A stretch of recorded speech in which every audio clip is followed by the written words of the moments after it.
మన దగ్గర రేషన్ బియ్యం ఎవరికి అమ్ముతుంటారు? బ్రోకర్లు తీసుకెళ్ళి వ్యాపారులకు అమ్మితే ఆ వ్యాపారులు తీసుకెళ్ళి ఎవరికి అమ్ముతారు? ఆఫ్రికన్ కంట్రీస్కి అమ్ముతుంటారు. ఇప్పుడు సన్న బియ్యం వచ్చిన తర్వాత ప్రాబ్లం లేదు తెలంగాణలో, బట్ ఆంధ్రాలో అయితే రేషన్ బియ్యం అదే అమ్ముతుంటారు.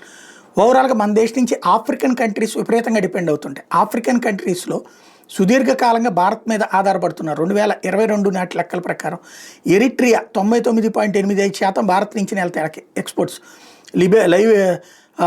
Liberia 96.28%, Guinea 93.62%, Madagascar 90.31%, Togo 89.16%, Somalia 83.57%, Central African Republic 87.77%, Rwanda 80.96%, Ethiopia 80.18%, Benin 79.98%, Sudan 77.67%, South Sudan 67.87%, Angola 65.29%, Algeria 65.20%, Nigeria 58.03%.